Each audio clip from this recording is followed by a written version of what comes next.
Which church has the best children's ministry presence on social media? I don't know, but the person I talked to today and their church is probably in the running. I talked with Clent Wells of James River Church all about their children's ministry strategy as it relates to social media.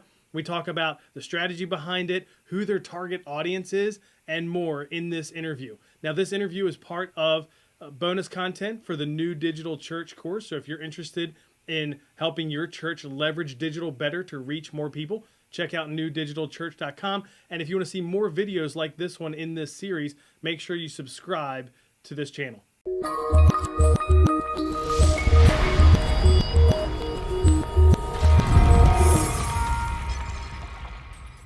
Hey, Nick Blevins here, and I'm here with Clent Wells from James River Church. Welcome, Clint.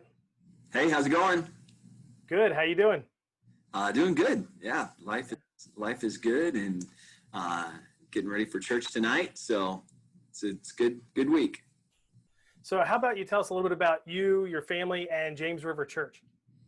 Yeah, absolutely. My wife and I have been served in kids and family ministry since 2006 here at the church, and we joke we kind of stumbled across it. Very similar to most of the kids pastors that I hear. It's, hey, we have a problem, we need help.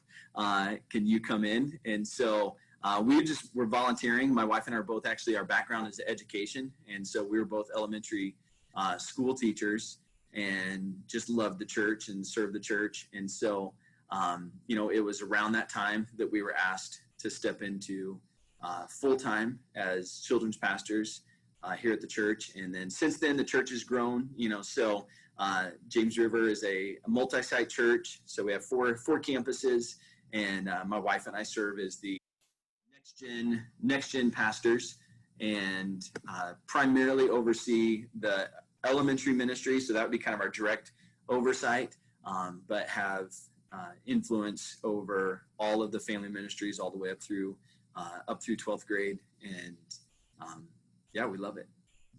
That's awesome. And I wanted to talk with you for a few reasons, but certainly one of them is James River Kids, and I wasn't sure how much you knew this, but in the children's ministry world is known as having great social media and just great media in general. Like, you guys crush it with media, social media, all that stuff. And so I guess my big question is, tell us how. Tell us what you do, how you do it. What does that look like? That's a great question. I mean, the simple answer is recruiting great people that are, talented, and building a team. But I think from a leader standpoint, recognizing that, one, how critical, that is to be, to extend the engagement, beyond just what we can do in person. And, one of the things that, like, always thinking about is we recognize that we have an opportunity to create a moment and to create an experience for kids when they're here on the weekend, or we have a midweek service. So we talk a lot about that with our team, is like, hey, let's not, we want to do everything we can to create those moments that ultimately lead to kids having an experience that they're going to go home talking about, that they're going to be able to reflect on. But then, especially as social media, took off, realizing the opportunity that if we can make multiple connections during the week that trigger something, or that triggers, a memory or something that took place in person, that's going to build just a stronger foundation, a stronger connection, and a stronger drive. And so don't view those as like in competition with one another, but really viewed it as like, hey, this is just ways for us to actually strengthen that, commitment. And so, I would say when we originally started, it was very, very similar to just did what we knew to do, which was, giving parents a sheet each week when they left of like, hey, this is what I learned. These are the things I have. Here's some things that you could do at home. But we have 5 kids, and even just seeing in our own home, how many of those actually made it to the fridge and made it to like, all right, kids, now we're going to sit down and do our devotions that the kids pastor, who happened to be me, just in life, realizing like we've got to expand that and make it where parents can have connections that are shorter and are meeting them where they're at. So that's probably like really when the thought behind, engaging in that. And then since then, we've tried a lot of different things and are constantly looking at how can we, create different types of engagement with families. Yeah, and you were saying that we were talking before that it's been maybe 4 or 5 years since you really put an emphasis on it. And like I said, now it's like it's known. I think a lot of children's ministries around the country follow yours just as an example and to learn and all for ideas. So what maybe you could walk us through like what are some things, maybe we'll start here. What are some of the channels you use for social media? And then what do you put on them typically in a week? Yeah. Primarily, we primarily focus on Instagram right now. We haven't dove in, a lot of the other, like James River Kids doesn't have a TikTok channel, and maybe pretty soon no one will have a TikTok channel. I don't know. Yeah, true. But we do keep Facebook, up. We do maintain a YouTube channel, and if post everything is there as well. But primarily through Instagram, for parents, and that's part of realizing that our target is honestly not a lot of the kids. By the time our fifth graders get in, some of them, have their own social media accounts, but it's primarily parents, and it's primarily honestly, it's primarily the moms that we're marketing to, and so that really just has caused us to constantly look at like, okay, we're trying to reach the lost by reaching young families, and so what does a young mom that maybe doesn't have any connection with the church, what is she going to be drawn to? What is she going to be like, oh, I like seeing this? And so really the person that oversees our social media, most of her inspiration isn't coming from a lot of necessarily church or religious type sources. It's looking at what is trending secular, like what's the different pop-up clothing brands or different things that are that when you just see you just want to look at. Like recently I was sitting there and we were just looking through I don't know if you've heard of it. It's called Museum of Ice Cream. It's like the ice cream museum. Sounds amazing. Yeah, it is amazing, but their social media is unbelievable, and I can't recommend it to a child, to go look at, because it's not all church approved. Yep. But just the way that they engage and interact, it makes you want to sit there and dive in deeper.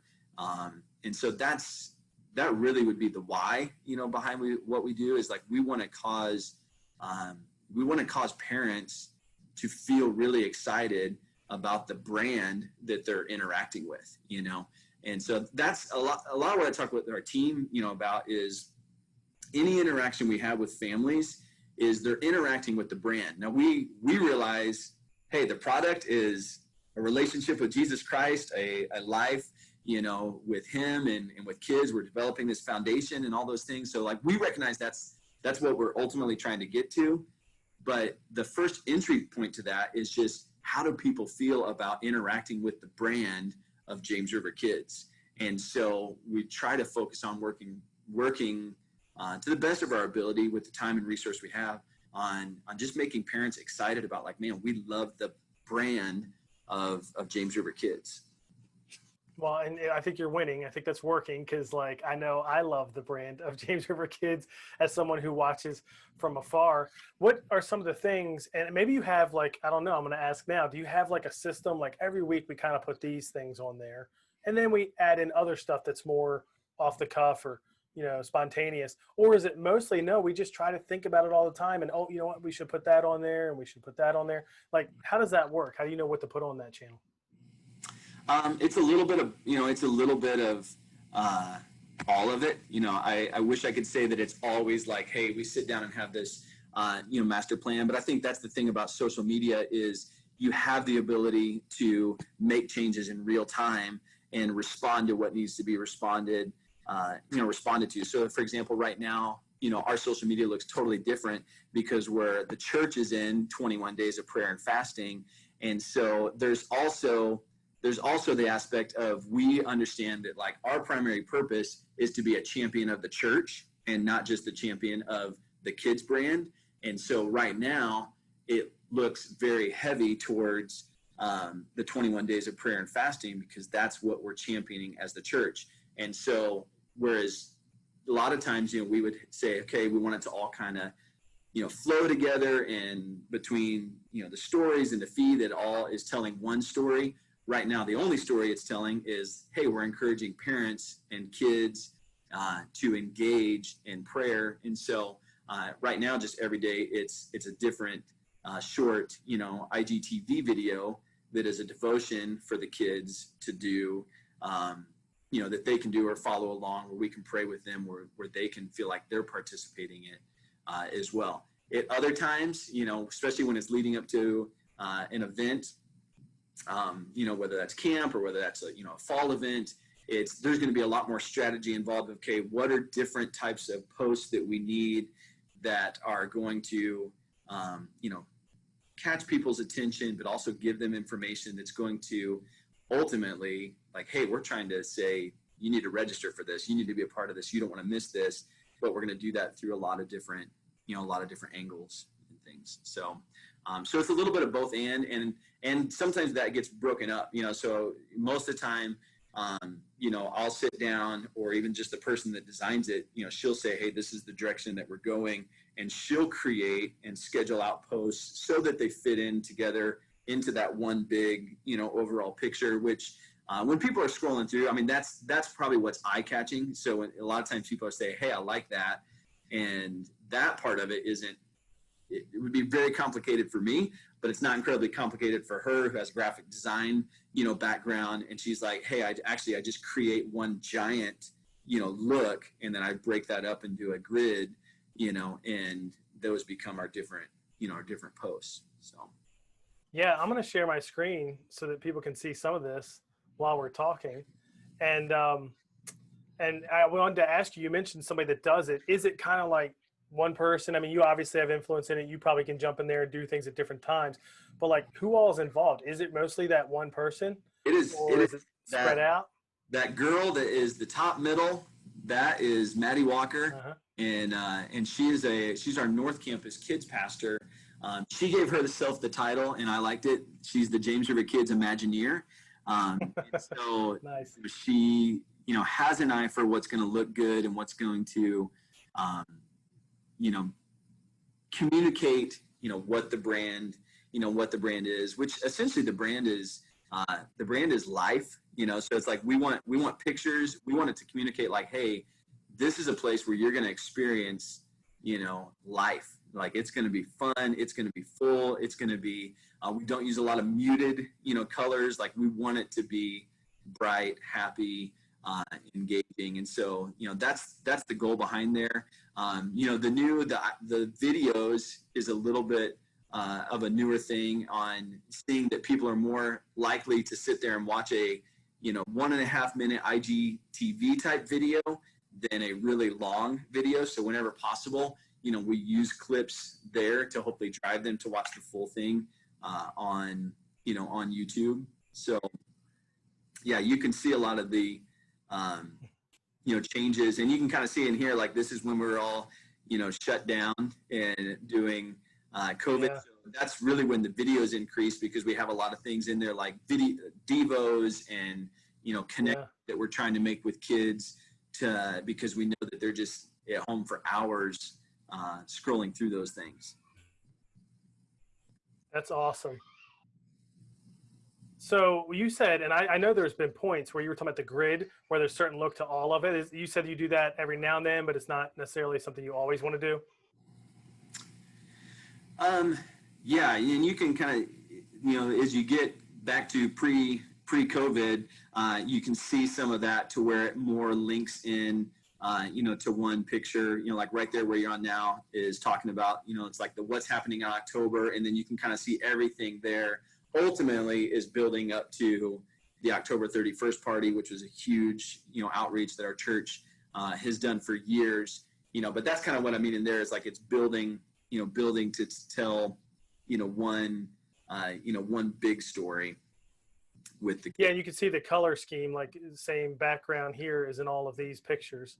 yeah. Right. And then sometimes they come together and make that one image too, that image on top of an image. Yeah, it Those looks people like that we're know like social. one post away from it, being more of a, complete Yeah, you can see it here. The wave goes there. through. Right. If there was one more post, they'd probably, and of course, people that know social media know the correct term for that, which is not me. So, but that's awesome. Yeah. And it's, I mean, it's just a great, I love the bright colors, how it pops, like scrolling through it again for me is a reminder of just how awesome it is. So like for that mom who's not a part of any church who, has kids and is a young mom, like you said, it does look appealing, right? There's Yeah. there's definitely something to that, which I think is a great thing. So that's awesome. And Anything else you'd add about what you're doing? what's that? Anything else you'd add about what you're doing with I social was just media? going to say, that's in terms of like my role, like I'm looking at it more from a standpoint of guarding that brand and making sure that, what we're posting accomplishes that, because again, it's the brand of the children's ministry, but ultimately we're representing James River Church. And so it needs to fit in line, it needs to fit in line with those things as well. So those would be a lot of things that I'm looking for. And at different times, there may be something that is more, not serious, but, more serious that I'm like, hey, I feel like we need to use this as an avenue to communicate, what we're trying to teach the kids at different times. So. Yeah. I did have this question. I didn't even think about it. I should have, but once I was scrolling through there, because one of the other things that you do a great job of is the pictures of people, which I know that's way more compelling than empty rooms and things like that. So how do you do like photo release? What does that look like? What's that process for you? We have things posted in the church that say, that have a statement. I'm not sure exactly, what that statement is that basically lets people know, hey, there's photography, there's video, and it may be used for promotional and marketing purposes. There are, we do have certain kids that, cannot be, pictured for one reason or another. And there'd be certain times where we would request permission depending on what it was, with that, even if we didn't know.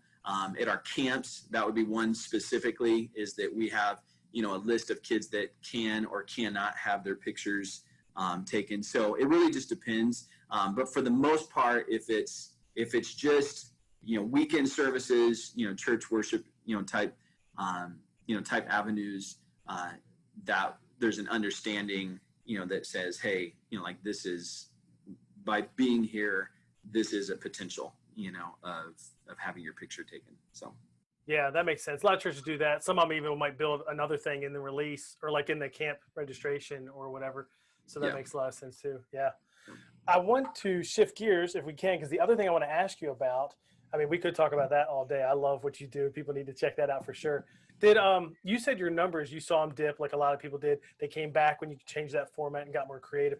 Overall, how did you feel about those viewership numbers? Was it like, man, it seems like half the people are watching? Because that's a lot of the conversations I had with kids leaders was, I mean, if you just looked at views, it was a way less than half of what they saw in person previously, maybe a quarter, or even less than that of what they saw in person previously. How did that work for you? I mean, declined and came back, but overall, was it okay? Or did you feel like a lot of people must not be watching? Yeah, I mean, I think it, one of the things is it took being intentional constantly on how we were promoting it. And so, and I don't fully understand how all of that works with the algorithms, with, commenting and posting and things like that. But I know like we were really, really aggressive, on that. So when we would post like a clip of the new service, there was a really large group that I would text out and say, hey, we just posted this. I need everyone to go on there, like it, comment on it, and share it, so that you can get that out there. So even when we would post it then on YouTube, going on, liking, commenting, and then sharing, it would say, and for some people, you're teaching them how to do that. You're saying, okay, click here, share this. And this time from YouTube, we would say, we want you to share the YouTube link to your Facebook page, you know, and do that. And so all of that was trying to just one, send out the biggest net that we possibly could to get all families, so that as parents are scrolling through, if they didn't catch it on the James River Kids update, that they're going to see it at the top of people's, you know, stories. And sometimes, you know, depending on what it was funny. Like, I would sit there and like scroll through my Instagram, and it would literally be like all I would see on people's, you know, stories was the new James River Kids video, which I was like, you know, yay, that's that's a win. Fun. But honestly, if we would let up on that even just a little bit, instantly, like, we would start seeing, you know, a decrease. And so we would send out an email to families every single week saying, hey, just posted, you know, it's great, share it with your friends. I would send those text reminders to a large group saying, here's what I need you to do. And that wasn't just staff, it was staff, volunteers, kids. We continued to meet with our volunteers every week, and basically letting them know, like, hey, you're still building the church, you're still building kids by you simply doing this. Like, use your influence to like, to share, to comment, and all of those things. And so Easter, for example, like, it was our kids' Easter service, you know, was seen in at the time, and I think it's actually gone up, you know, since then. It was seen in 35 different states. It was seen in over 20 different countries. You know, so we had missionaries and missionary kids, you know, from all across the world saying, you know, thank you so much, you know, for doing that. But we were super aggressive on doing all those things to promote it leading up to it, and had ways for them to respond, you know, and engage, you know, with that. So I think probably the thing I learned, you know, the most is any type of online engagement, social media engagement. It's not something that you can just get to a space and then just say, like, oh, it'll just run, you know, it'll just run itself then, you know, it'll just continue to build, you know, momentum. Even with our social media, we worked really, really hard at getting it to 10,000. So for the sole purpose, so that we could say, swipe up to watch the rest of this video. And so, you know, we're really aggressive on that, on doing, you know, promotions and, you know, different things. But since we hit that point, weren't as aggressive on, you know, to the extent, and it's still grown, but it's not, you know, it flattened out considerably. And it requires constant attention. So. Yeah, definitely. Last question for you with children's ministry content online. I don't even know this. I feel like I should know this already, but do you write your own curriculum? And so when you were putting content online, you just adapted to film that and record it and do that differently, or you adapt something else? Like, how much changed from what you taught live to then what you were doing online? I think the main thing that changed is, you know, we do write all of our own curriculum. And we're constantly evaluating it. You know, we have a 5-year scope and sequence, but we're making adjustments to that, you know, continually. But when we're in person, it's created somewhat with the assumption of this is a 6-week building block that is all going to link together. You know, it's all going to be very connected. And so in the language of it, it's like, hey, on week 1, we did this, this, this, and this. And on week 2, we learned this and this. And today, you know, we're going to add to that piece and you know, make that happen. When we switch to online, is really learned that just like kids watching, you know, like a popular show that they would watch, is we have to accomplish both. We have to make that standalone just as it is, as if that's the only one that they're going to watch. What are they getting from that? And yet still have a link that is, you know, tune in next time, you know, for more. So whether it's a cliffhanger, you know, or something that is going to get them excited about, you know, engaging again. And so that would probably be the biggest difference is, you know, the hook became more about finding out what's going to happen to those people, you know, the cast of characters, because kids could relate to that, you know, whereas in person, it's going to be like, hey, come back next week to see what happens, you know, to see what happens to Joseph next, you know, type of thing, or, you know, along those lines. Yeah. Well, thanks for taking time to share with us. How can people connect with you and with James River? They need to go follow you on Instagram. They need to check out your videos. I mean, how do they do that? Yeah, follow us on social media.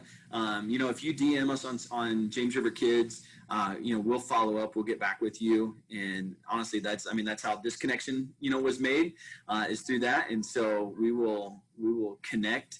And we love that, honestly. Like, that's such a privilege. And anything that we've done, we've been blessed by having relationships and connections with other people. I think specifically the children's ministry and the next gen ministry world, that's one thing I think that we all excel in, is like we're not closed handed to, this is my stuff. It's like, no, like, we want everything we can get from every source. And so we would want to be the same way.